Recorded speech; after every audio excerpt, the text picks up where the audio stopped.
Muy buenas noches, hermanos. Agradecemos su espera.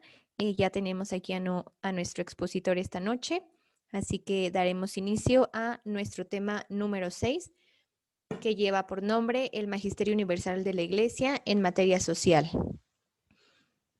Nos ponemos todos en presencia del Padre para iniciar con esta oración. En nombre del Padre, del Hijo y del Espíritu Santo. Amén. Señor, buenas noches. Te damos gracias por este día que nos has regalado. Te damos gracias por cada uno de los hermanos que está aquí conectado en la espera de tu palabra. Te pedimos te hagas presente, Jesús, sobre cada uno de los que forman la iglesia, sobre el Papa, los obispos, los sacerdotes, religiosos y religiosas. Te pedimos por los adultos mayores, los jóvenes, los matrimonios, los niños, para que este día se haga tu santísima voluntad y no la nuestra. Te pedimos que también derrames tu espíritu sobre nuestro expositor, Monseñor Fortino, para que por medio de él pueda llevar tu mensaje de amor. Monseñor, le cedemos la palabra y buenas noches y bienvenido.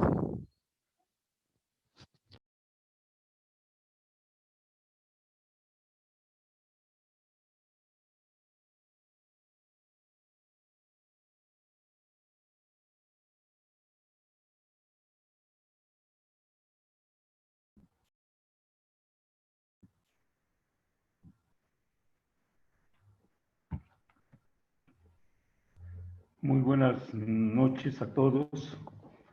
Ante todo, inicio con un cordial saludo y una felicitación, porque sin duda para estar prestos para este momento, tuvieron que organizarse pues desde muy pronto en su vida hoy en este día.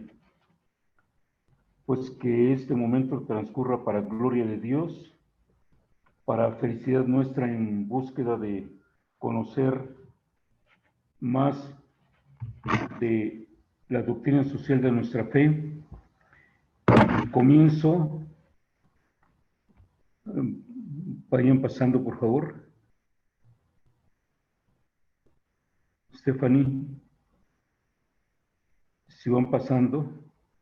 Bueno, pues ya vieron el título, es el Magisterio Universal sobre la doctrina social, desde Pío XIII hasta prácticamente el Papa Francisco actualmente. Aquí comienzo haciendo una advertencia. En su libro llega solamente hasta Benedicto. Recordemos que se nos dijo desde antes que ese fue editado hace un tiempo, por lo tanto, no contiene todavía el magisterio del Papa actual. Y aunque ya hizo algunas insinuaciones el padre Enrique, sin embargo, hoy voy a entrar un poquito más en eso. Vamos entonces a ver cuál es el impacto de las principales líneas que el magisterio de los papas, a través de sus diversas enseñanzas, nos han ido ayudando para ir adentrándonos en esa gran dimensión de nuestra fe que es lo social. Adelante. Bueno, aquí antes de eso, hago una ubicación del tema que voy a compartir a ustedes. Hablamos ahora del Magisterio Universal del Papa, de los papas. Solamente recordando, para que ubicarnos, en el primer tema que se nos compartió con el padre David, se nos habló de nuestro bautismo y la cuestión social. En el segundo tema, que fue la doctrina social de la Iglesia, el padre Enrique nos dio un panorama muy amplio, como desde un avión, y nos señaló todas las distintas realidades de la pastoral social, y como les decía, llegó hasta el Papa Francisco prácticamente. En el tercer momento, el padre René nos habló del método de la doctrina social de la Iglesia, que vimos que era ver, juzgar y actuar, con otra actualización de evaluar y festejar. Es decir, partimos de nuestra realidad, esa realidad la iluminamos ahora con la palabra de Dios, que fue el siguiente tema que se nos dio. Después lo iluminamos con toda la riqueza de los santos padres. Y ahora vamos a iluminar esa realidad social, o tenemos que iluminar esa realidad social con toda la riqueza que los papas ya nos proporcionan desde una realidad social. Y viene ahí mismo ya el compromiso. Y entonces el padre René nos habló sobre el método, y en el cuarto tema, el padre José García nos habló de esa fuente, de esa raíz de la pastoral social, que es la palabra de Dios, la palabra fundamento de la doctrina social de la Iglesia. Todo lo que nos dirán los papas está inspirado en la Sagrada Escritura y en los padres. El quinto, que fue prácticamente la semana pasada, el padre Fernando nos habló de los padres de la Iglesia, es decir, aquellos que llevaron la responsabilidad de la Iglesia después de que fueron muriendo los apóstoles. Y nos habló desde la Didache, que es un primer documento muy importante, un testimonio de la primera Iglesia muy importante, y luego nos fue hablando de los distintos padres que en la Iglesia, tanto de Oriente como ya de Occidente, llegando hasta San Agustín. Y ahora se nos abre un panorama muy hermoso, muy fuerte, muy intenso, que es todo lo que han escrito los papas desde León XIII hasta nuestros días sobre nuestra realidad social, que es como un prisma muy amplio de realidades. Es lo que hoy vamos a compartir. Voy de una vez, les anuncio, no vayan siguiendo el libro. El libro va a salir, lo que tienen en el libro, que son unos señalamientos, desde León XIII hasta Benedicto XVI, tiene 3, 4 rengloncitos. Eso sería como un resumen, y sería mucha traición de parte mía si no me hubiera puesto a leer eso. Entonces, pues vamos a hacer un esfuerzo, van a recibir ya todo el material, ya está listo, preparado para que se los envíen una vez que lo presenten. Y no se desesperen, yo voy a brincarme, porque en esta clase es un panorama general y ustedes en la semana tienen el trabajo, la tarea de sumergirse de nuevo y de ir con toda tranquilidad asimilando los diversos conceptos, porque son muchas realidades, muchos conceptos a través de los cuales los papas se han manifestado. Y en ese término es como apretarles mucho, con mucho contenido. Pero vamos a hacer ese esfuerzo de ello. Para ello, en un momento dado, voy a sumergirme mucho en la primera encíclica de León XIII, que se llama Rerum Novarum. Ya cuando lleguemos ahí les explico qué significa Rerum Novarum. Y también voy a detenerme al nombrar a un filósofo que marca prácticamente un momento en la historia y en las ciencias, toda la ciencia hasta el día de hoy. Es el primero que inicia el método científico, Augusto Comte. Voy a dedicarle un pedacito ahí porque es muy importante para entender toda esta realidad del Papa León XIII y todo lo que sigue y la repercusión que ha tenido para nosotros. Bien, después de que yo les comparta esto del Magisterio Universal de la Iglesia, va a venir para la siguiente el Magisterio Social, pero de Latinoamérica. Es decir, ¿qué es lo que nos han dicho todos los padres de Latinoamérica y del Caribe, en América Latina prácticamente, a través de las distintas conferencias que ha habido desde Río de Janeiro, que fue la primera, hasta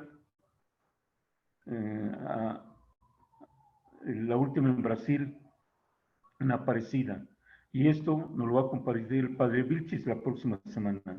Y después vamos a llegar a otro aspecto del magisterio, que es lo que han dicho nuestros obispos en México sobre la pastoral social, pero inspirándose en la escritura y en los padres de la iglesia y en el magisterio amplísimo de los papas. Y ya va a ser para nuestra realidad más concreta lo que ellos nos han discernido. Esto le tocará al padre Sergio Ramírez. Y este es un recorrido, pues, entonces, por todo el magisterio. Ya después entraremos de lleno a cuáles son los principales principios de la doctrina social cristiana. Les adelanto el primero de ellos, porque va a salir aquí, muy importante, es la dignidad de la persona humana. Sobre la dignidad de la persona humana se fundamenta todo el servicio social de la iglesia. Bueno, pues vamos con el favor de Dios, que Él nos ayude, que nos inspire para que nos alcance el tiempo y adelante. Yo veo puros rostros ahorita, ahora sí ya. Más abajo, llegamos al texto primero que nos va a inspirar de la Sagrada Escritura, que es fundamento de todo. Yo ahí lo resumiría. Por favor, donde está el texto, tanto amó Dios al mundo. Ay, caray. A ver, por favor, quienes me están apoyando por allí.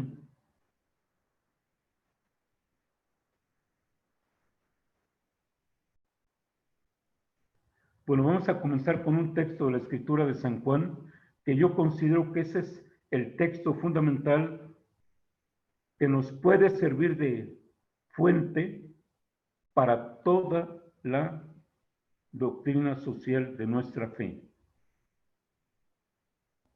Bájenle ahí.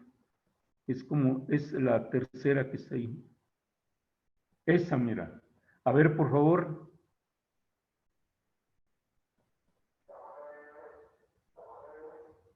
¿No se oye o sí se oye? Tanto amó Dios al mundo que le entregó a su único Hijo para que todo el que crea en Él no muera, sino que tenga la vida eterna. Porque Dios no envió a su Hijo para condenar al mundo, sino para que el mundo se salvara por Él. Bueno, pues este texto es fundamental. Todo el amor de Dios hacia nosotros, el mundo, el hombre. Y esta afirmación del hombre va a salir más adelante. Ahora vamos a ver lo que nos dice el concilio, que yo considero unos textos fundamentalísimos. Hay muchos, pero fundamentales, que marcan la atención de la iglesia y por lo tanto los papas en el aspecto social. Suban, por favor, pasen adelante, o paso yo. No, yo no puedo. No puedo. Bien. Es que me cambiaron, perdón. Sí, por favor. Es la persona del hombre la que hay que salvar. Es la sociedad humana la que hay que renovar. No, híjole. Bueno, ahí les voy porque creo que no logramos compaginar. ¿Me van siguiendo, por favor? Es la persona del hombre la que hay que salvar. Es la sociedad humana la que hay que renovar. Es por consiguiente el hombre. Pero el hombre todo entero, cuerpo y alma, corazón y conciencia, inteligencia y voluntad. ¿Quién será el objeto central de las explicaciones que van a seguir? No, sin pregunta. ¿Qué será el objeto central de las explicaciones que van a seguir? Adelante, por favor, el otro. En realidad, el misterio del hombre solo se esclarece en el misterio del Verbo encarnado. Porque Adán el primer hombre era figura del que había de venir, es decir, Cristo nuestro Señor, Cristo el nuevo Adán. Miren, aquí hay un cambio fundamental de antropología, es decir, la visión del hombre. La visión que traía la iglesia prácticamente desde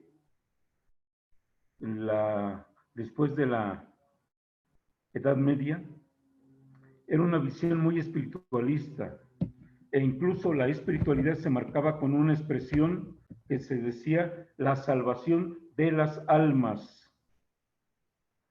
Y eso, y aunque es correcto, no es lo más preciso.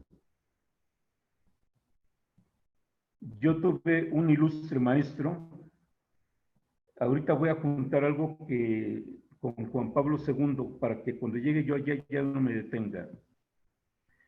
Esta visión es muy espiritualista, muy romántica, muy abstracta, porque yo no he visto ningún alma. No sé si ustedes habrán visto almas. Yo no he visto ningún alma. Yo lo que he visto es hombres concretos, mujeres concretos, como dice el concilio, de alma y cuerpo, corazón y conciencia, inteligencia y voluntad. Y este es por el que Cristo vino a dar su vida. Por eso a mí me llenó de mucha alegría cuando el Papa Juan Pablo II lanzó su primera encíclica, Redemptor Hominis, Redentor del hombre, hominis, hombre, del hombre. El latín es riquísimo, y hubiera dicho, si el Papa hubiera querido seguir esta línea que se traía un poco oscura de esa espiritualidad romanticona, sentimentalona, abstracta, hubiera dicho Redemptor anime o Redemptor animarum, Redentor del alma o Redentor de las almas. Pero él dijo Redemptor hominis y se centra en el hombre. Y esto es muy importante. Yo no conozco las almas para amarlas. Conozco seres humanos que sé que tienen un alma, pero es el ser humano unido, completo. El alma, diríamos, es la mitad. Por eso ahí dice alma y cuerpo. Ese es un concepto que se acuñó desde Platón y que después, que no es bíblico porque la dimensión de la Biblia es amplia. Esta es el corazón, la inteligencia, la voluntad, etcétera. Es mucho más integral. Y el concilio y el Papa vuelven a la fuente fundamental, que es la Sagrada Escritura. Yo quiero que se metan bien clarito eso. A mí me repurga cuando oigo y dicen, es que me voy a dedicar a la salvación de las almas. ¿Cuáles almas? ¿Dónde las ves? Es el hombre concreto que lucha, que camina, que ríe, que goza, al que hay que salvar. Ay, padrecito, qué bueno, y le echan pues al padrecito ahí, salvador de almas. En realidad, yo no he visto ningún alma. Y por más que le he pedido a Dios, veo seres encarnados. ¿Y dónde se fundamenta esto? Aquí voy yo, que es el segundo aspecto, que es la encarnación del Verbo. Cuando la segunda persona de la Trinidad vino, que era espiritual, el Verbo divino, y toma carne y sangre de María, se encarna y es una persona concreta. Es Jesús, verdadero Dios y verdadero hombre.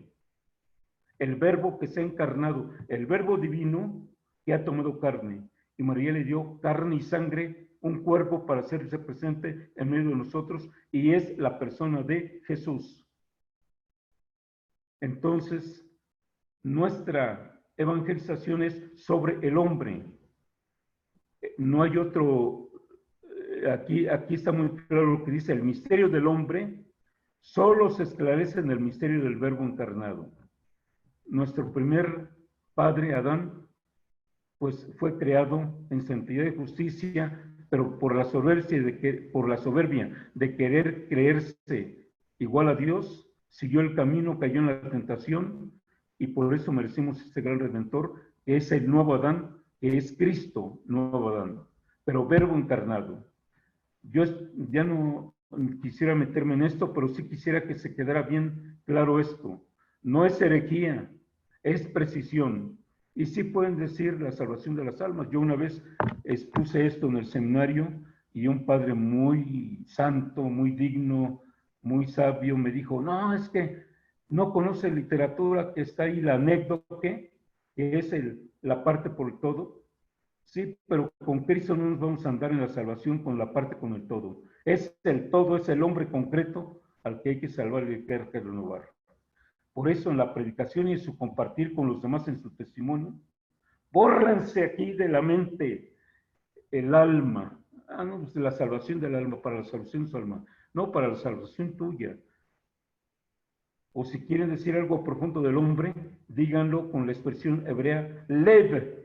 Lev significa corazón, y el corazón no significa solamente los sentimientos, sino es toda la riqueza más profunda de lo que es el hombre, su conciencia, su inconsciencia, su inconsciente, lo más profundo que tenga él, y su capacidad de razonar, de pensar, de querer, de decidir, de amar, de libertad. Todo esto implica la expresión lev, el hombre concreto. Adelante, por favor.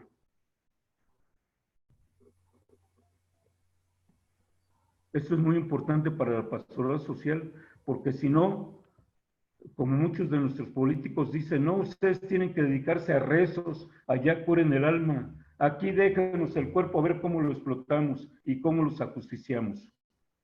Adelante, por favor, adelante, adelante, adelante, adelante, adelante, pásenle, pásenle, que no sé qué sigue. Bueno, sí sé, pero... Bien. Me voy, entonces. La siguiente Bien. Ahí me van alcanzando. Entonces, diapositiva. por favor. Documentos referentes a la doctrina social de la Iglesia. A la doctrina social de la Iglesia, sí. Bien, cuando buscamos un conocimiento mejor de la doctrina social de la Iglesia, tenemos que recurrir a los documentos del magisterio de la Iglesia, sobre todo del magisterio de los papas, que incluye exhortaciones pastorales, cartas apostólicas y documentos conciliares y sobre temas relativos a la vida social como la política, la economía y la cultura. Nada más que... Bien. Entonces, hay una riqueza, cada una de estas, las encíclicas, tienen un rango, no me puedo meter ahorita a decirles, pero es el rango más alto, la encíclica, una exhortación, una carta apostólica que dirige a una persona, pero es para todos, etc. Esto se va a reforzar en un momentito con un video que va a ver más adelante. Entonces, ahí expresan la atención por el hombre en la sociedad. Aquí está otro rasgo fundamental de la dimensión social de nuestra fe o de la doctrina social de la Iglesia. Es el hombre del que acabamos de hablar, pero en la sociedad. Eso es lo que tratamos de afrontar en esa realidad. La Iglesia ha acumulado así un rico patrimonio doctrinal que se llama un corpus doctrinal. Corpus como nuestro cuerpo, que tiene cabeza, tronco, extremidades, pero le vamos dividiendo y bueno, pues están ahí los diversos órganos y hasta llegar a las células, a cada una de las células. Es todo un cuerpo, todo un conjunto, la doctrina, y es lo que vamos a ver, una visión rapidísima. Este corpus doctrinal de los papas tiene sus raíces, como hemos dicho, en la Sagrada Escritura, especialmente en el Evangelio o los Evangelios, en los escritos apostólicos de los padres de la Iglesia, lo mismo que en los grandes doctores, como los del medievo, como diríamos, sería Santo Tomás, San Alberto Magno, bueno, otros, muchos otros ahí. Es así como se construye y organiza una doctrina que la comunidad eclesial va conociendo progresivamente, y vamos a ir viendo esta progresividad de esta enseñanza de los papas. La Iglesia no ha pretendido ofrecer, es muy importante esto, soluciones científicas a los problemas técnicos, económicos, sociales y culturales, como si fuesen recetas o prescripciones legales detalladas. No da recetas, sino es un conjunto de principios, un conjunto de ideales y de valores morales, esto que tiene que quedar muy claro, morales, que destacan y afirman la dignidad del hombre en la sociedad. El principio fundamental es el hombre.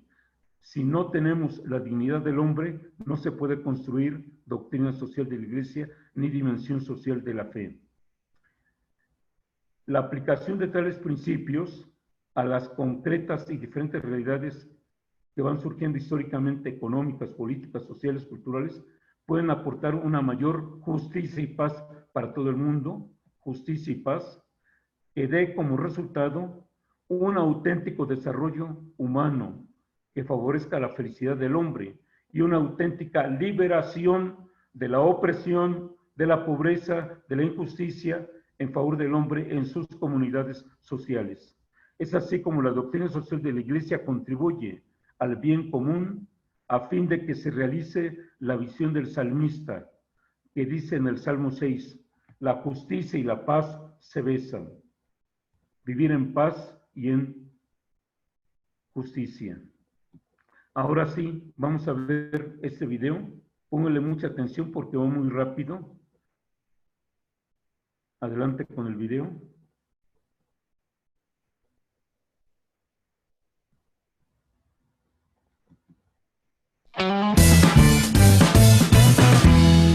Hola, soy José Antonio de 5 Panes. Vamos a profundizar en algunos principios básicos que te ayudarán a comprender mejor la doctrina social de la Iglesia. En otros vídeos de este mismo módulo, hemos introducido la idea de que la doctrina social de la Iglesia se encuentra dispersa, repartida en varios documentos escritos por papas y obispos, por lo que conocemos como el magisterio.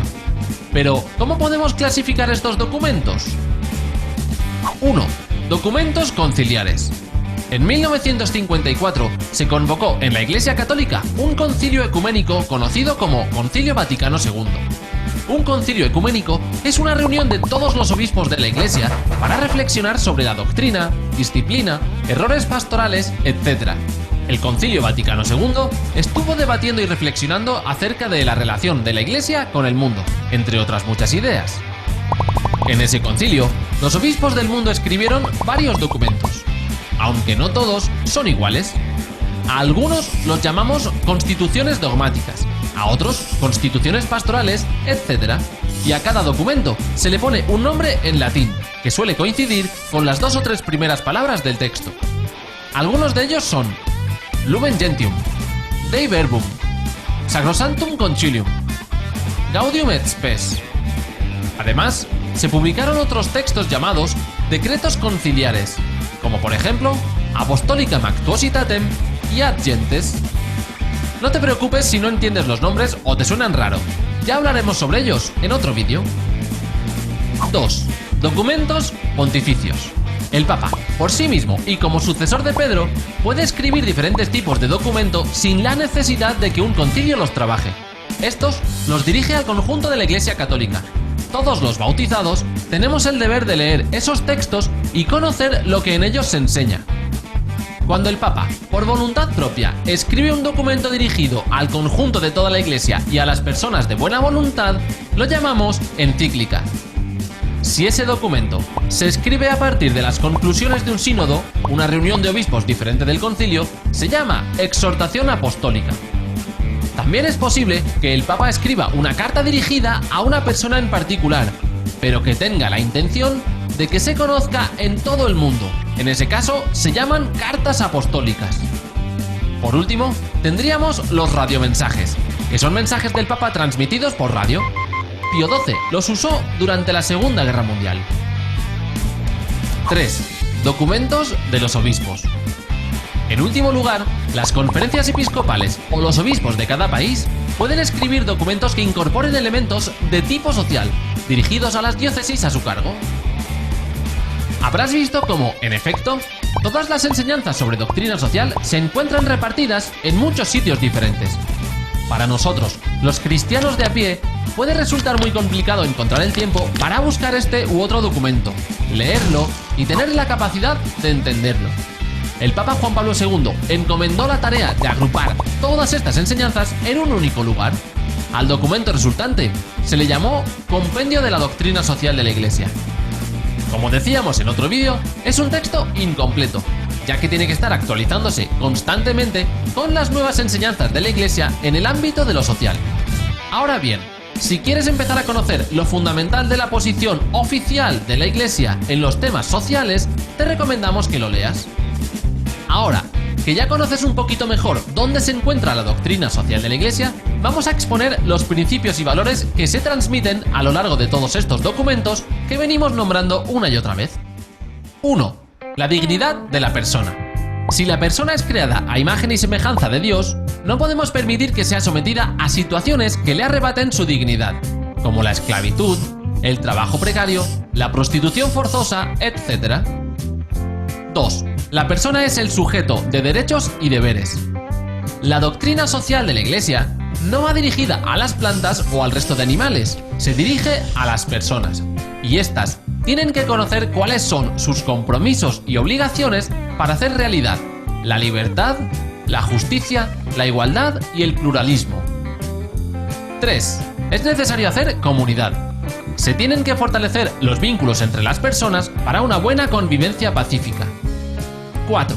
El bien común. Hace falta superar el individualismo y alcanzar el bien común. Reflexionamos sobre este aspecto en otro apartado del módulo para no confundirlo con la política. 5. La justicia debe ser igual para todos. En la doctrina social de la Iglesia se valora el modelo actual de justicia por si acaso no fuese el más adecuado para alcanzar la igualdad de cada ser humano. 6. Caridad y solidaridad. Si la Iglesia fuese una mesa, la caridad debe ser una de las 4 patas. Sin caridad, la Iglesia está incompleta. En los siguientes vídeos del módulo profundizaremos en todos estos aspectos, así que no te angusties si todavía te suenan a cuentos marcianos. Ten paciencia. Hasta aquí con este punto. Puedes continuar viendo otros vídeos de este u otro módulo en 5panes.com. Síguenos en Twitter, danos un me gusta en Facebook.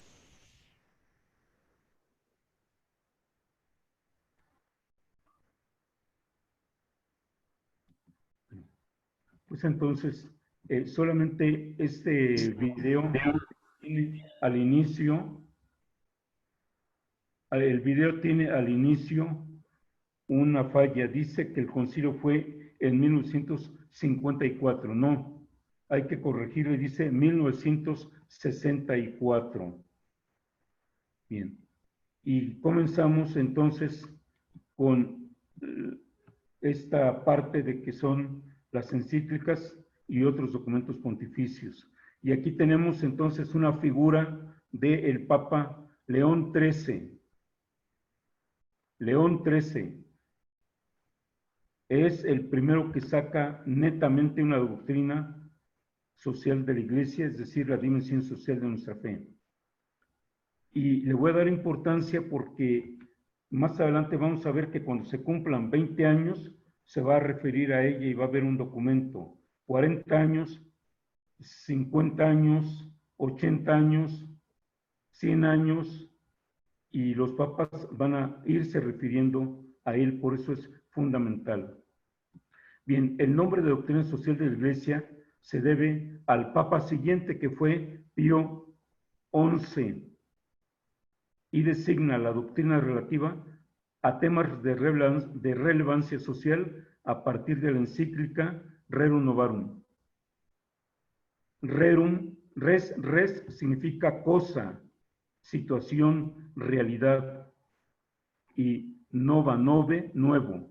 Entonces, como es un genitivo plural, dice de las realidades o de las cosas o de las situaciones nuevas. Es decir, se vino toda una novedad. Y sobre eso ha desarrollado la Iglesia a través del magisterio. Vamos a ver qué novedad fue.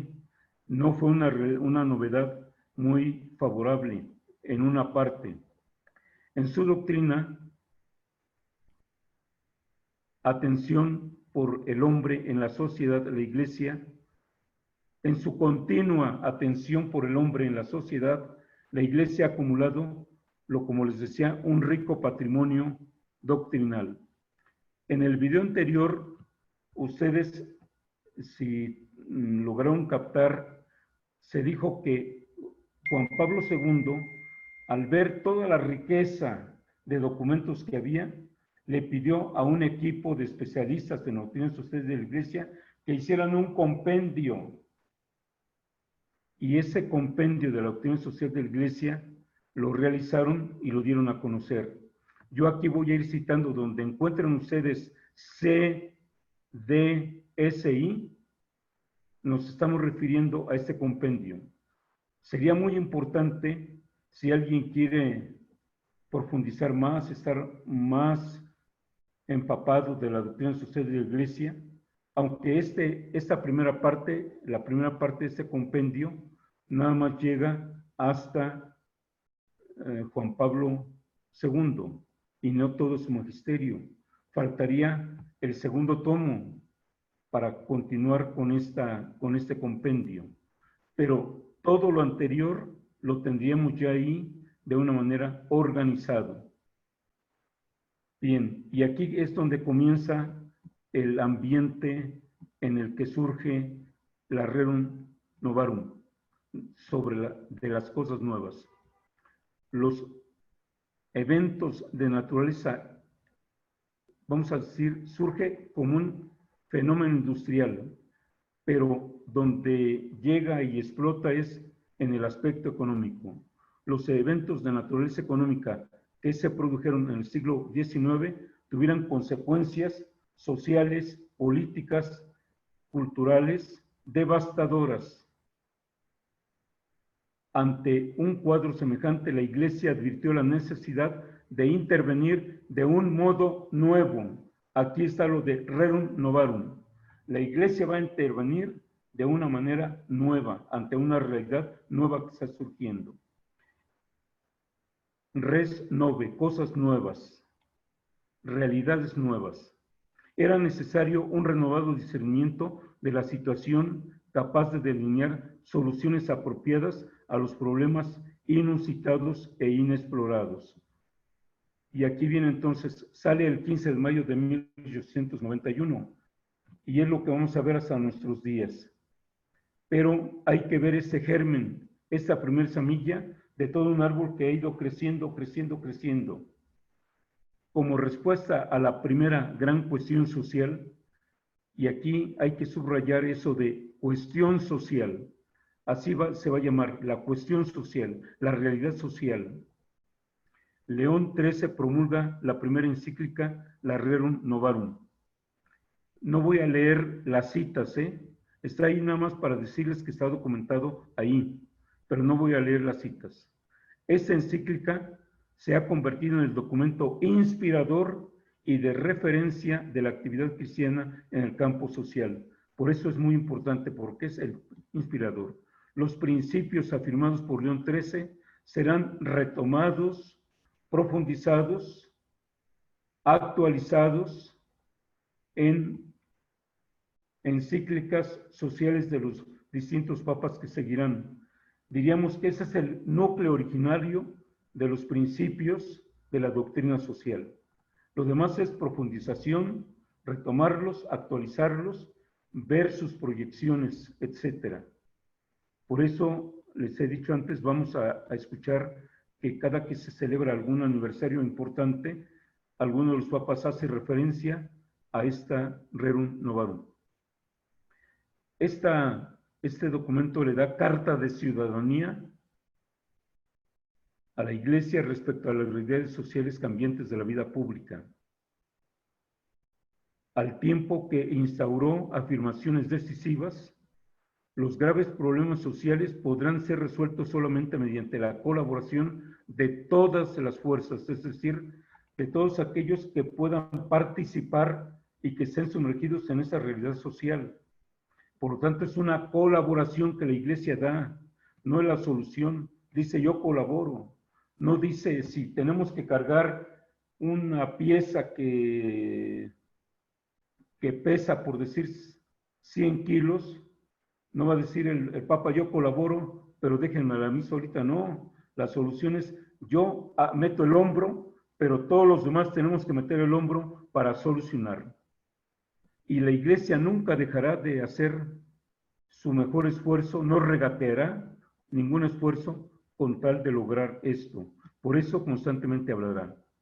Bien, aquí vamos a tener tres aspectos: el contexto cultural y que es en el que surge la encíclica. Para comprender la dimensión política que va a tener, aquí política es el sentido originario de la palabra. Asuntos de la polis, de la ciudad, de la comunidad, de la sociedad. Y la importancia de esta encíclica habría que tener en cuenta sus acontecimientos. El momento histórico del Papa León XIII, quien asumió su pontificado en un periodo de graves crisis y tensiones en la Iglesia y el Estado italiano. Pero el Estado italiano no era aislado. Hacía pocos años y había culminado el proceso de unificación de la nación italiana. Aquí prácticamente es cuando están surgiendo las naciones. Primero había reinados que fueron muy fuertes en la Edad Media, pero después comenzaron a surgir las naciones. Es algo más reciente. En el 1870, las tropas del rey Víctor Manuel habrían arrebatado al Papa la ciudad de Roma y por un concordato que hubo, el Papa era considerado como un señor feudal que tenía en distintos lugares, no solamente en Roma, sino en distintos lugares, terrenos, lugares, como todos los demás señores, pero aquí al Papa, bueno, como él era el que representaba y daba cara, le dejan solamente lo que ahora es el Vaticano. Y vamos a suponer que vemos toda esa parte de Toluca y Metepec, que todo eso es Roma. Y si nos centramos, y se me vino una mala comparación, pero no me da tiempo de pensar otra, porque todos conocen el fraccionamiento San Carlos, lo que comprende como comparación, lo que está encerrado en el fraccionamiento San Carlos, así es el Vaticano frente a todo Roma, haciendo una comparación, O sea, quedó muy reducido ya todo lo que tenía, porque toda Roma era del señor Papa de Roma. Bien, el Papa Pío IX, el anterior, había replicado prohibiendo a los católicos italianos participar en la política. Y lanzó ahí un decreto, no conviene, es decir, no conviene que participen ahí. Bueno, no me sigo en lo demás. La Iglesia vivía un agudo conflicto con las expresiones científicas, culturales e ideológicas de la época. Y todo esto surgió a raíz de cómo se le considera el fundador del método científico, pero en el primer aspecto. Ya ven, cuando se habla del método científico, se habla de que hay que ir a la realidad, hay que ir a todo aquello que cae bajo los sentidos, eso es lo positivo. Hoy diríamos el dato duro, lo que se puede oler, sentir, tocar, palpar. Y esa es la única realidad, y solamente sobre esta realidad se puede hacer ciencia. Lo demás no es científico. Y él pone una ley de los 3 estadios de la historia. El primero dice es el estadio teológico que vivió la humanidad, en que tenía una serie de conocimientos, pero eran así abstractos y las soluciones venían de lo mágico, de la divinidad, como una respuesta a lo que surgía de la naturaleza. El segundo estadio que vivió la humanidad, dice él, fue el estadio o etapa metafísica, es decir, cuando surgieron las reflexiones abstractas, críticas sobre todo de la filosofía. Pero él dice, no, hoy ha llegado la última etapa de la humanidad, y es la etapa o estado positivo de la unidad. Positivo significa lo que puede caer bajo nuestros sentidos y solamente eso es objeto de ciencia. Lo demás no es ciencia. Y él exageró tanto a todo esto que hizo prácticamente del positivismo una religión. Más aún, él tiene un libro que se llama El Catecismo Positivista. Y es bien ingenioso, una vez que, si ustedes pueden echarle una mirada, por ejemplo, para los meses, en lugar de tener lo que nosotros tenemos, hay algún héroe antiguo y le va metiendo algunos santos antiguos también ahí, pero no como santos, sino como hombres que se distinguieron, que fueron predilectos, etcétera, ¿no? Entonces, y va dedicando a todo eso. Y él llegó a anunciar que iba a ser el sumo pontífice en Notre Dame, porque ya todo iba a terminarse, toda religión, y ahora empezaba la nueva religión. Prácticamente su maestro de Comte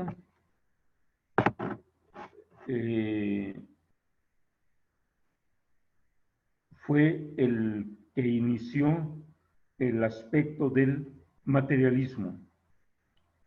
Y de ahí viene el marxismo. Estos nada más son aspectos que les apunto para que vean por dónde viene toda esta realidad nueva. Y los nuevos ateos de tendencia cientificista son discípulos de la filosofía positivística de Comte, porque creen que la religión es un montón de teorías primitivas y supersticiones, una reliquia de conocimientos obsoleta superada continuamente por la ciencia, y se viene entonces a contraponer ciencia y fe. Y este es otro aspecto que hay que ver muy claro. Actualmente, la fe tiene su aspecto también que responde a la ciencia, se construye con ciencia. ¿Por qué? Porque según ya la metodología actual, para que haya y alguien se declare auténtica ciencia y entre a la ciudadanía de ciencia, necesita justificar un método. Y la teología que habla de nuestra fe, hoy también se expresa en un estilo de métodos. Sí, una serie de métodos, sin que confundamos que se va a caer en lo puro material. Pero hubo otros como Kant que vinieron a romper todo ese esquema de Comte. Pero hay una situación bien tremenda. La Escuela Nacional de Profesores en México sigue inspirándose en Comte, y por eso tenemos una serie de estas situaciones que vienen surgiendo en nuestra realidad.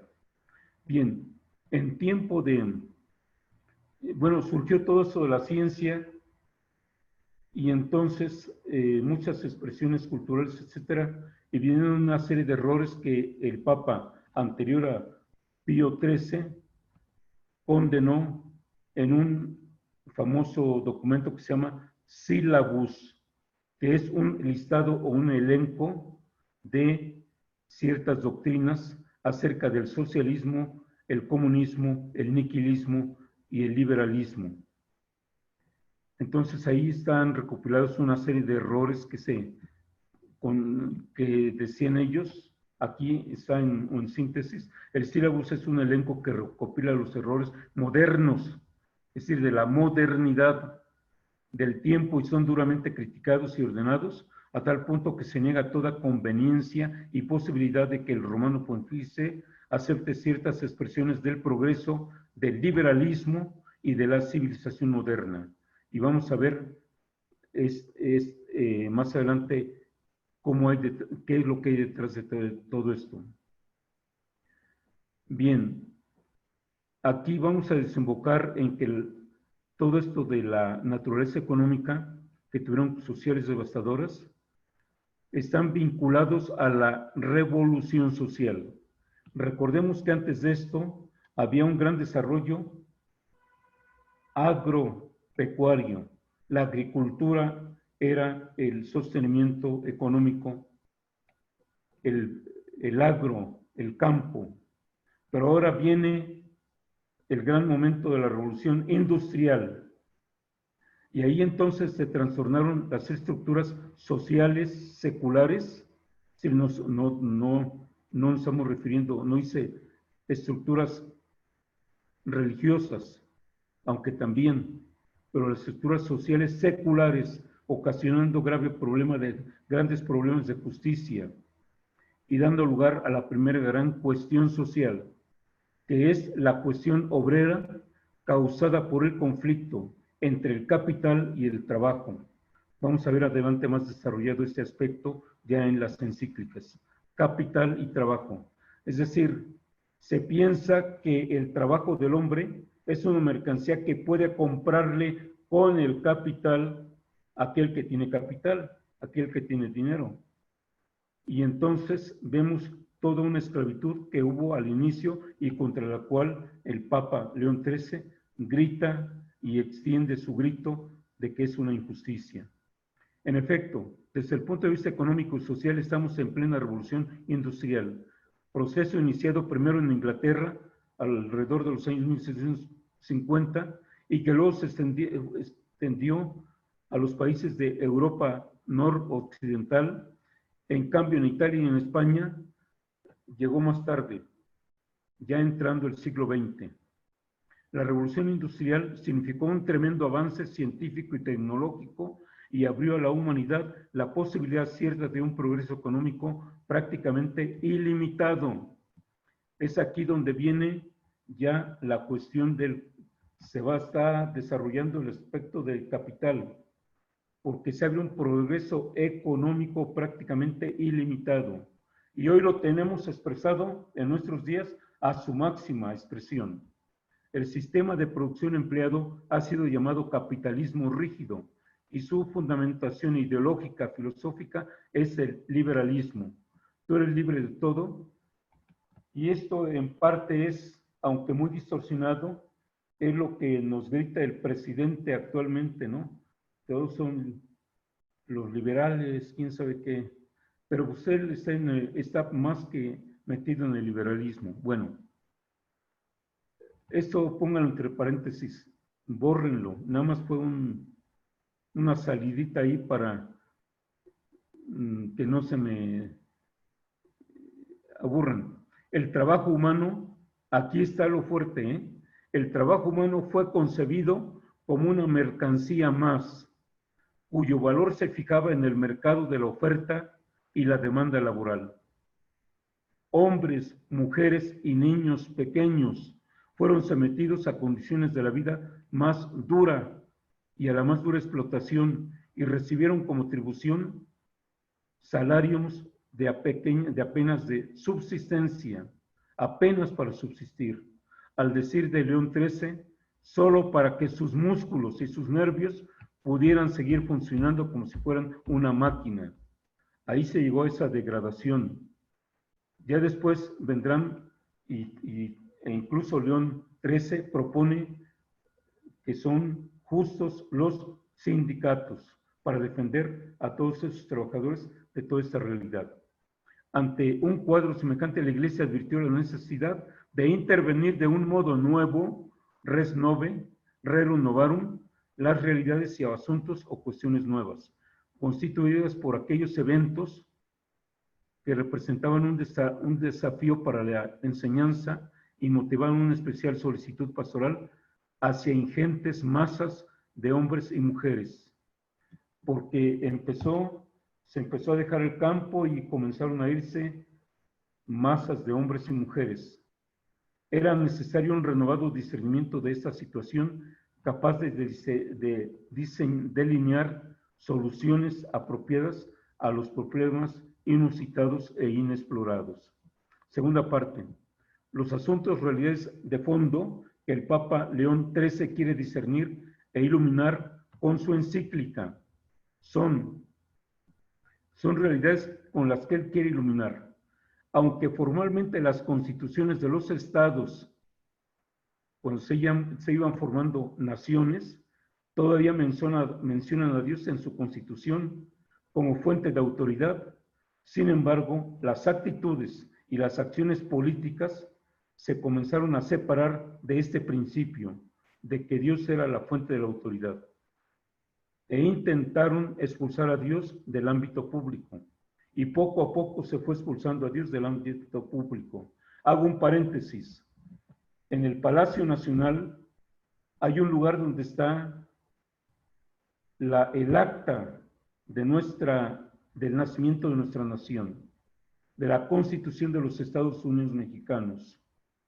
Y si ustedes tienen la oportunidad de leer ahí la copia que está sobre un vidrio, comienza el acta de nuestro nacimiento como nación, invocando al Padre, al Hijo y al Espíritu Santo.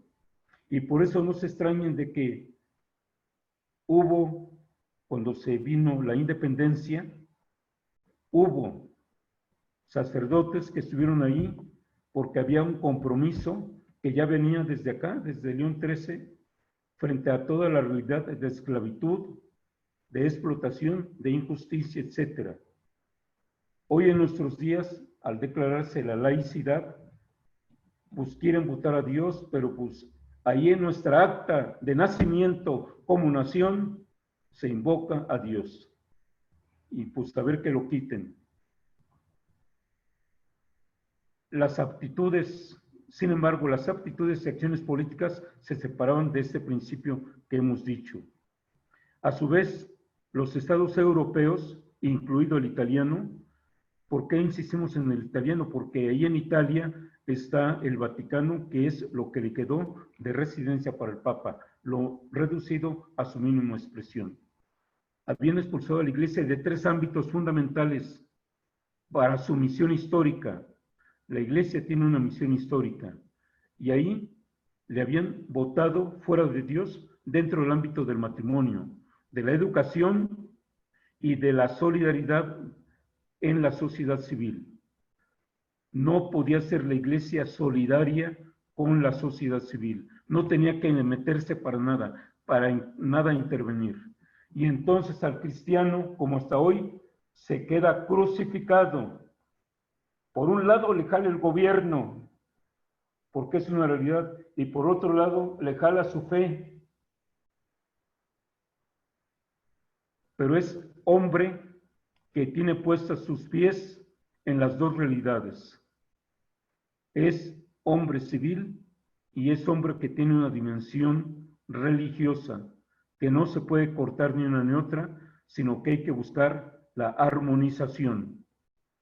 ¿Y qué es lo que se buscaba entonces al no permitir que la Iglesia interviniera ahí, expresando la voluntad de Dios y a Dios mismo?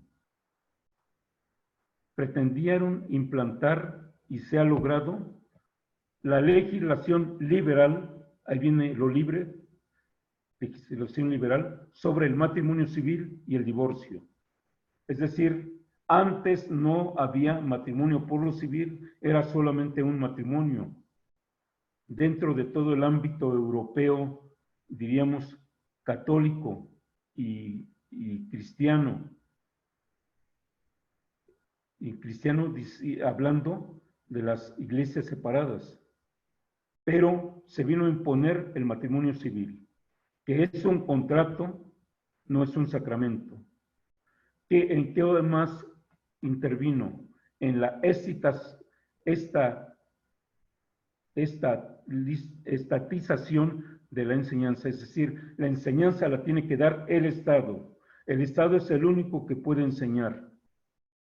Y tercero, la abolición de las corporaciones y de las obras pías que habían marcado la presencia de la Iglesia en el ámbito público.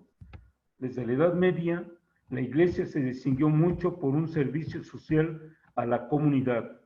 Recordemos que fue la primera en instituir las universidades, y cuando surgieron muchas órdenes religiosas de hombres y de mujeres, se dedicaron a la enseñanza, a los hospitales, a estas realidades humanas, obras pías. y también con el apoyo y muchas veces con ramas seglares, porque esa era la presencia en ese momento. Entonces le arrancan todo esto. Más adelante le arrancarán los panteones, etcétera, etcétera.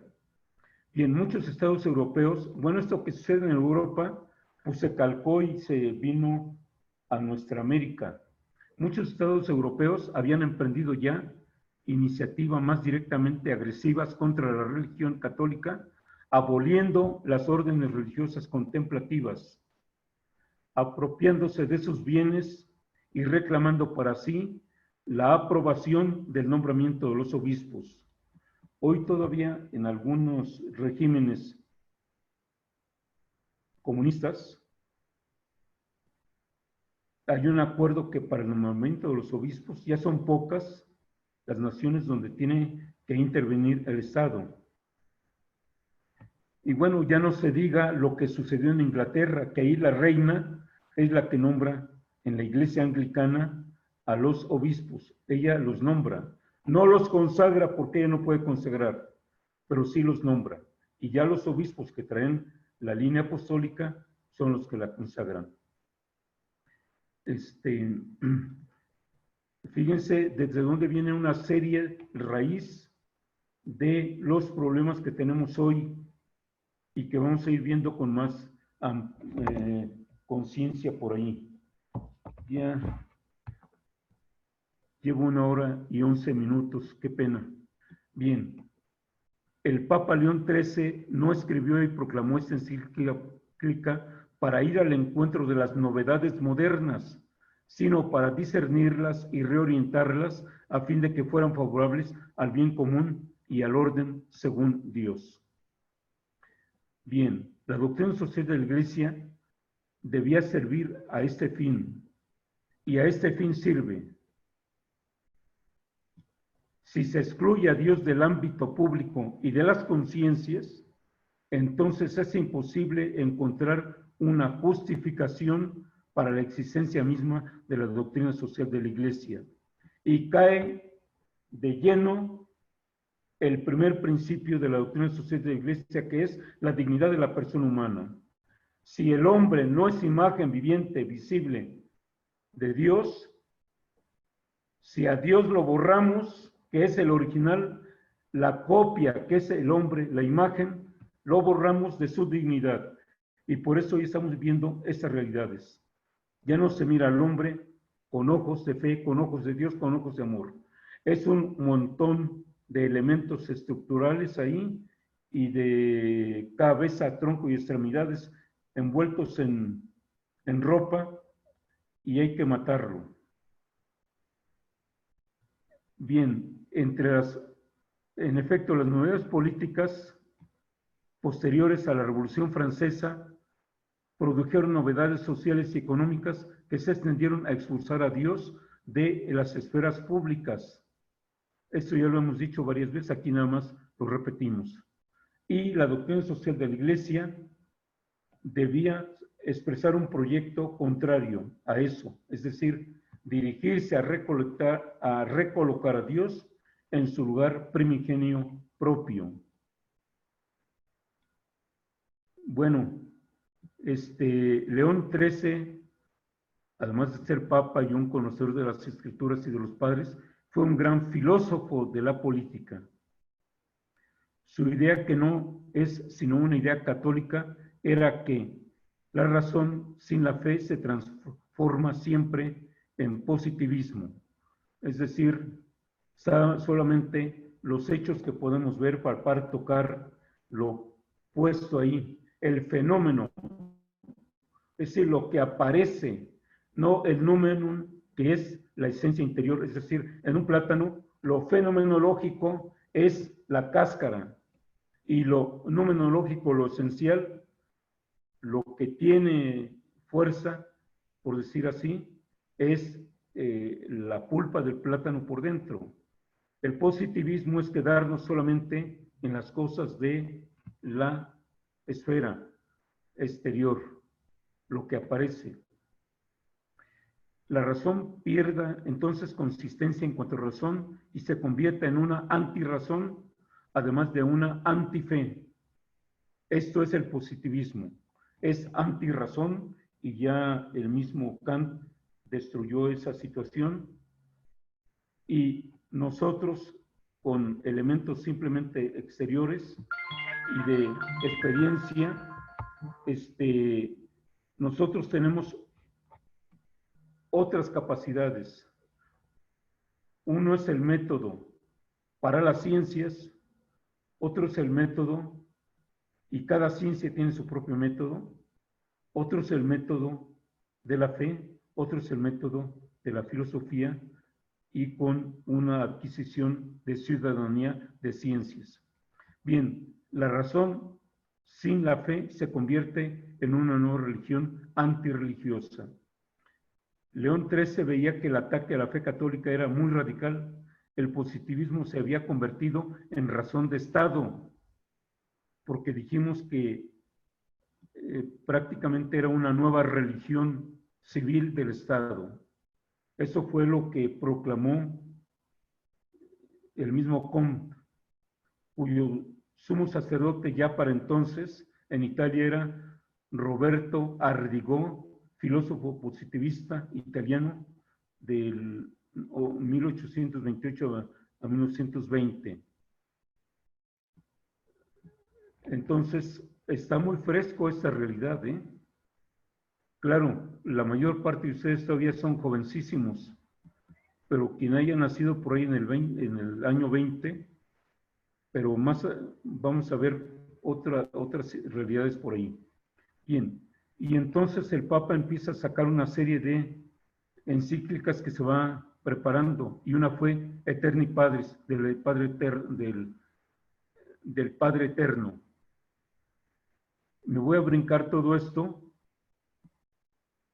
y viene, en esta compleja y completa arquitectura encuentra lugar también la Rerum Novarum, que examina las consecuencias económicas o sociales de las transformaciones modernas, especialmente contra el trabajo, que viene a ser considerado como una simple mercancía, para sostener que no hay solución para la cuestión social fuera del Evangelio.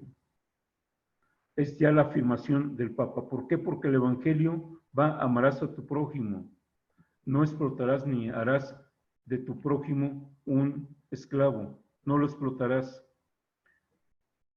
con lo que se le devuelve a Dios su justo y primigenio lugar en el mundo. Dentro del panorama general que le correspondió vivir al Papa León XIII, se sitúan esas encíclicas sociales que hizo antes, que se llama La Libertad, Libertas Prestantissimum, la libertad, el bien, ahí falta un artículo, el bien más noble, o el más noble bien de la naturaleza, es decir, el gran don de la libertad humana. Y para aclarar el sentido de la libertad cristiana, pero la libertad también humana, frente a la esclavitud.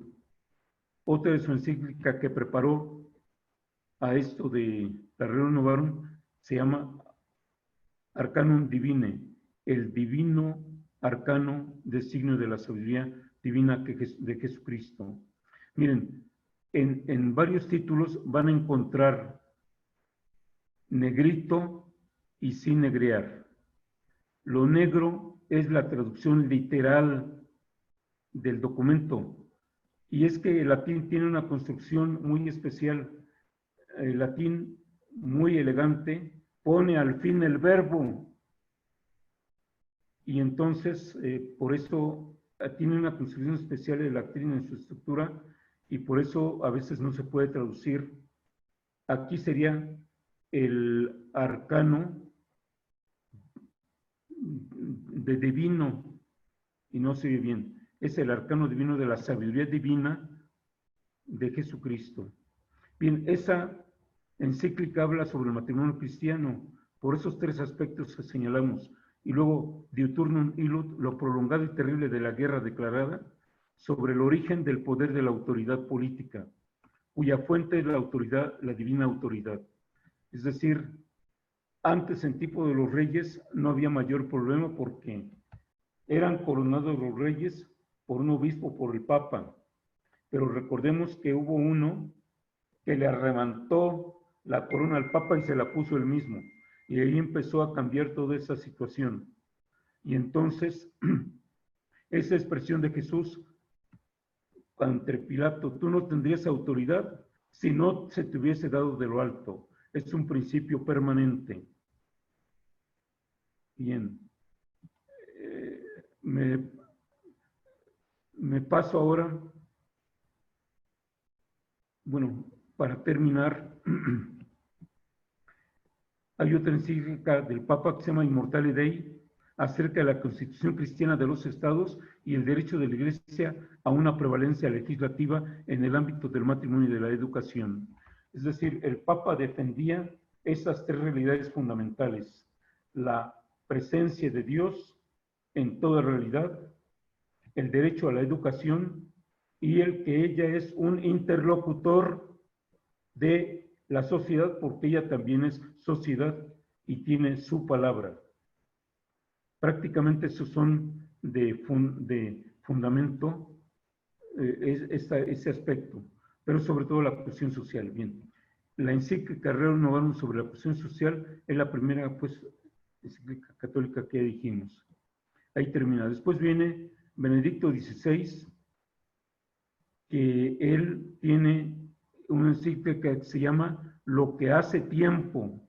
Es la tercera encíclica de Benedicto XIII acerca de la prescripción o mandato de unas oraciones públicas por el Congreso de la Paz. Es decir, empezó a ver, frente a las guerras que había acontecido, la Primera Guerra Mundial, se hizo una paz, un armisticio, y entonces se convocaron las potencias vencedoras a una conferencia sobre la paz. Y finalmente esta conferencia sería en París, porque se andaban buscando distintos lugares, pero quedó París. Fue en 1919. Las potencias derrotadas no fueron invitadas a esa reunión de conferencia de paz. Sin embargo, a pesar de las gestiones realizadas por la Santa Sede, no se permitió la presencia de ningún representante, tampoco de la Iglesia. Entonces, los derrotados no podían asistir y la Iglesia buscó de distintas maneras estar presente y no le permitieron. Ante ese rechazo, el Papa hace una encíclica en que él dice: vamos a orar todos por la paz. La súplica confiada a Dios, y junto a esto la petición a los católicos para que acepten y cumplan los acuerdos de paz ahí en París. Me brinco todo eso. Y luego tiene otra encíclica que es La paz donde Dios, Pacem Dei Munus, paz donde Dios, sobre la restauración de la paz. Es un papa que vive la Primera Guerra Mundial y que tiene que hacer mucho para la sanación. Viene ahora Pío XI. Y miren, a los 40 años de que salió la encíclica Rerum Novarum, ese papa Pío XI saca una encíclica y trata sobre que se llama en el 40º año de la Rerum Novarum, a los 40 años después de la Guerra Novarum. Trata sobre la restauración del orden social y su perfeccionamiento en conformidad con la ley evangelizadora, y está dirigida a todos los obispos y sacerdotes espíritus del mundo. Insistió en la inserción de la moral en el ámbito económico. Esto es ya una expresión muy fuerte, que en el ámbito económico debe de haber un principio moral, un principio ético, hoy se dice. La ley moral es reguladora de todas las relaciones humanas y la economía es una relación humana, por lo tanto tiene que estar regida por la ley moral, con el fin de superar el conflicto de clases que ya se estaba desarrollando porque ya se había extendido todo el ámbito del materialismo socialista. Y ellos decían que para poder lograr una sociedad en paz, en donde no hubiera explotadores y no se explotara al trabajador, que se suscitaba un conflicto de clases, una lucha de clases. Y llegar a un nuevo orden basado ahora en la justicia y en la caridad, que son principios de la doctrina social de la Iglesia, justicia y caridad. Era el periodo postbélico, después de la guerra, en que estaban afirmándose en Europa los regímenes totalitarios, mientras se exasperaba la lucha de clases, que fue una forma de un fuego que incendió el materialismo dialéctico, el marxismo. Bueno, aquí en esta encíclica se confirma el principio de subsidiariedad. Rechaza al liberalismo, entendido como una ilimitada competencia entre las fuerzas económicas, es decir, no tienen límites en todo lo que tú hagas en tus relaciones económicas. Tú actúa como quieras, con toda libertad, libertinaje se extendió. Hoy tenemos también varias consecuencias del liberalismo actualizado, contra el cual el presidente constantemente grita, pero no dice qué es ni a quién se refiere, aunque ha querido clasificar solamente a una clase, pero no es mucho más amplio. Reafirma el valor de la propiedad privada, que es algo importantísimo, que se venía perdiendo por el comunismo. Todo es común, tú no tienes tu tierra propia, sino es de todos, no hay propiedad privada. Y el principio del salario proporcionado a las necesidades de la familia. Aquí ya el salario va comenzando a tener un sentido humano antropológico. No es nada más de haz esto y tienes que entregarme todo esto, sino cuál es el capital que tú consigues con esto.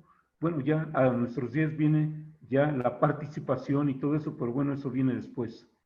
Aquí es para ir viendo cómo la cuestión del salario va teniendo más defensa. Otro aspecto relevante es su atención a las agrupaciones profesionales y empresariales llamadas a participar de modo especial en la consecución del bien común. Se va a insistir mucho más en este aspecto del bien común, que es otro principio de la doctrina social de la Iglesia, en las agrupaciones de profesionales y empresarios. Protestó duramente contra los regímenes totalitarios que se afianzaron en Europa durante su pontificado. Por una parte, en Inglaterra, el liberalismo, y por otra parte, en Rusia y todo eso, por decir dos lugares como modelos, el comunismo, regímenes totalitarios contradictorios. Contra los atropellos del régimen fascista en Italia, publicó una encíclica de no tenemos necesidad. Es decir, no tenemos necesidad de estar regidos sin autoridad y sin desorden y sin la presencia de Dios y sin tocar la necesidad de mi prójimo.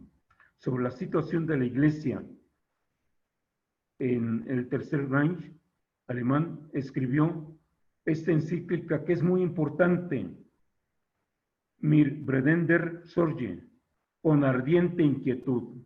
Bueno, ese no es el latín, ese es alemán, con ardiente inquietud. ¿Y qué dice? Pues en la encíclica el Papa advirtió 2 años antes de la guerra ese conflicto y él quería evitarlo.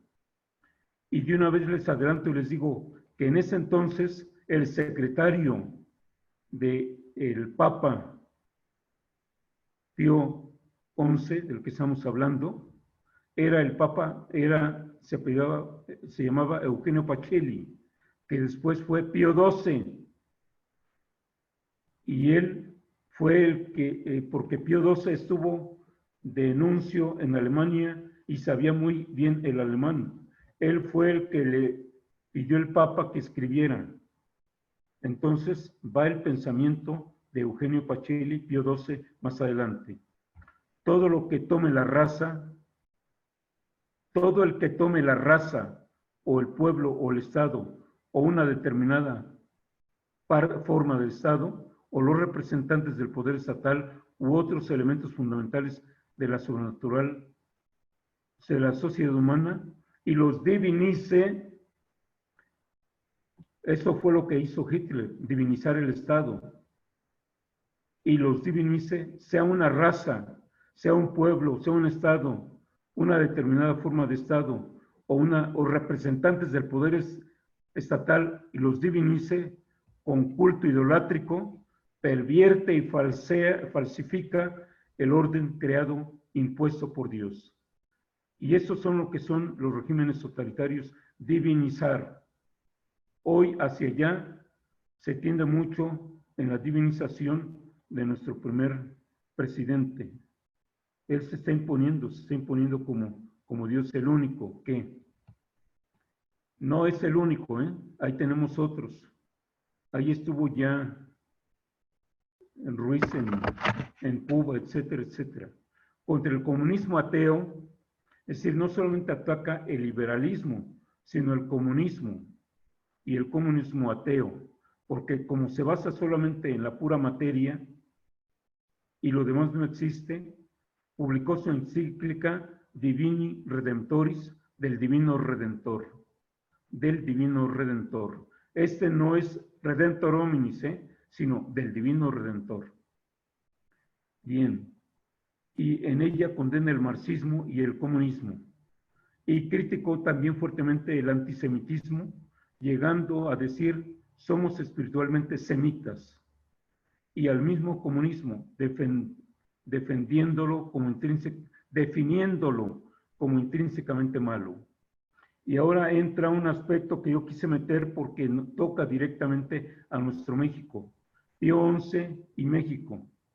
El 18 de noviembre de 1926, Pío XI daba al mundo su novena encíclica, Injusticias y tristes condiciones, acerca de la persecución religiosa en la Iglesia. Pero fijémonos que antes no había todos los medios sociales que ahora tenemos para saber las realidades inmediatamente. Las noticias llevaban por barco y a veces en una especie de que era de ruiditos, ruidito largo, corto y eso, ¿no? Bien, la primera de las 3 encíclicas que el Papa elevaría, en la que el Papa elevaría su voz para protestar y dar a conocer al mundo civilizado, comenzando por el católico, las graves dificultades que en ese momento padecía la Iglesia en México con la promulgación de las leyes de calles. Y ni se lo voy a leer, ni voy a leerles todo, porque ya me está... Bueno, creo que ese es el núcleo central. Entonces, esa ley de calles restringió la libertad de culto y limitó las actividades de la Iglesia Católica. Entre sus normas estaban limitar el número de sacerdotes a 1 por cada 6,000 habitantes, expulsar a todos los sacerdotes extranjeros, necesidad de una licencia expedida por el Congreso de la Unión o de los Estados para poder ejercer el ministerio sacerdotal, es decir, te tenía que dar permiso el Congreso del Estado, la prohibición del culto católico fuera de los templos, entre otras. Las 2 encíclicas esenciales fueron la acervada angustia espiritual de los ánimos y su firmísima constancia. Estamos ya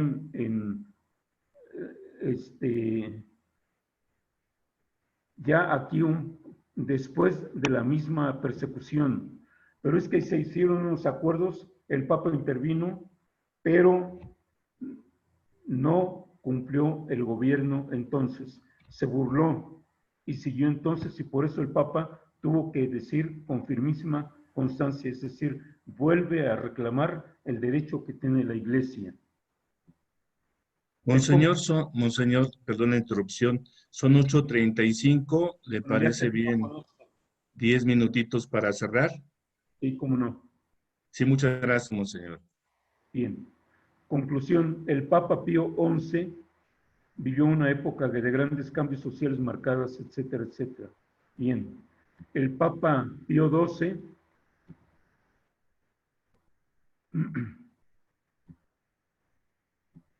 le tocó dirigir por radiomensajes, que fue lo que en ese momento era más actual, y al cumplirse 50 años de la Rerum Novarum, volvió a insistir sobre eso mismo.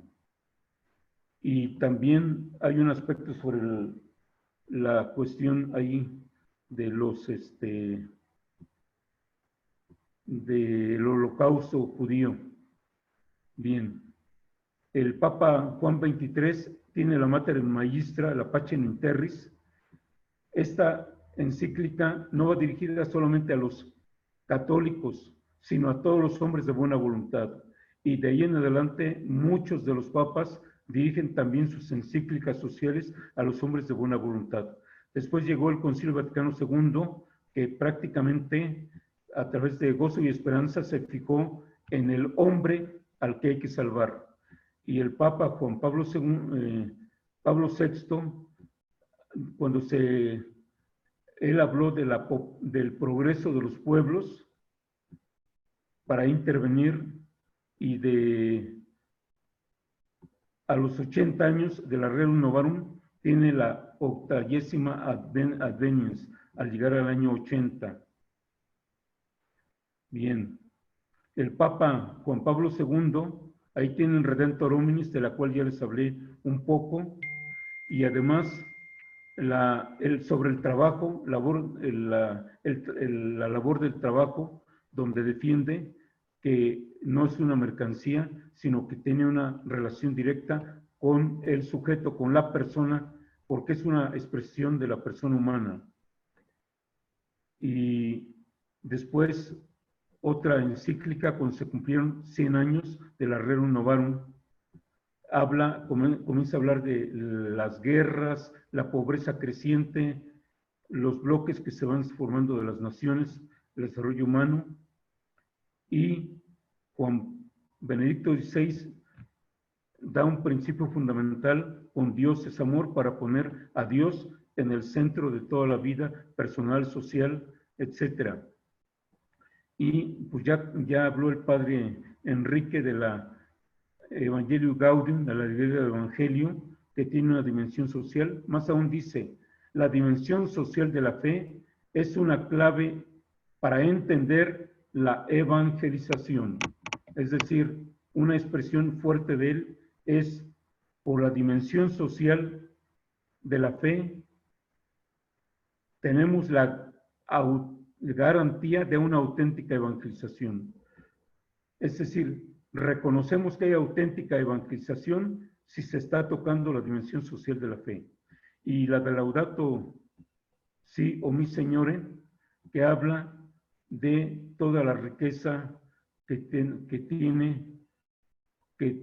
estamos llamados a cuidar, de toda esa obra del grito de la creación, de la crisis ecológica, pero también habla de la fraternidad, y de una conversión ecológica.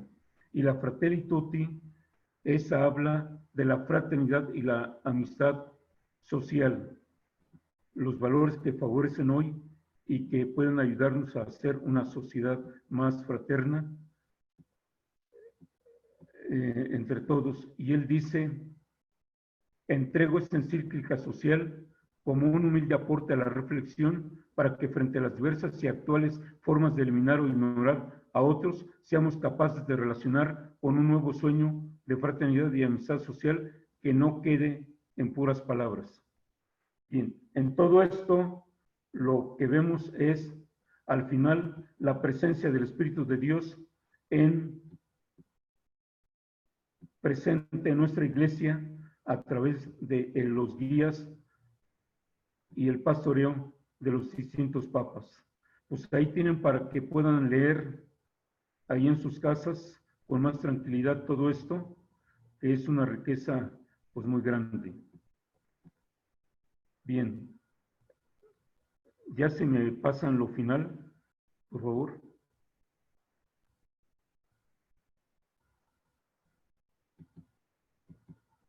Bueno, lo final. ¿Usted nos indica en qué diapositiva, padre? Final.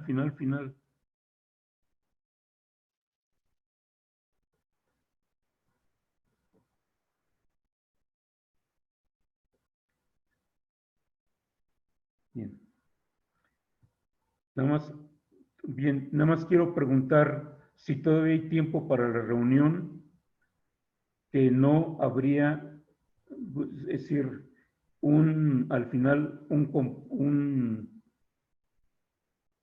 compartir abierto, sino lo que van a reflexionar sería leer solamente unas hojas como una muestra sacadas del compendio de la doctrina social de la Iglesia. Pero quiero ver si todavía hay tiempo y si no, pues ya ahorita para echar la bendición. No, monseñor, nada más es hasta las 8:30 Bueno, y le agradecemos mucho su presentación. Bueno, pues les agradezco a todos. Nada más quiero decirles una cosa. Desafortunadamente yo amo mi iglesia y no la amo de una manera rutinaria, sino quiero que darles lo mejor. Ahí les entrego en ese escrito todo ese esfuerzo. Y disculpen si les quité su tiempo. Discúlpenme mucho. Que la bendición de Dios Todopoderoso, Padre, Hijo y Espíritu Santo, descienda sobre ustedes, les dé alegría de vivir, fortaleza, sabiduría, salud y la capacidad de glorificar a Dios, cumpliendo su misión llenos de gozo. Amén. Hermanos, para profundizar un poco más sobre el tema, se les va a compartir las diapositivas que nos presentó el Monseñor Fortino. Esperemos nada más indicaciones.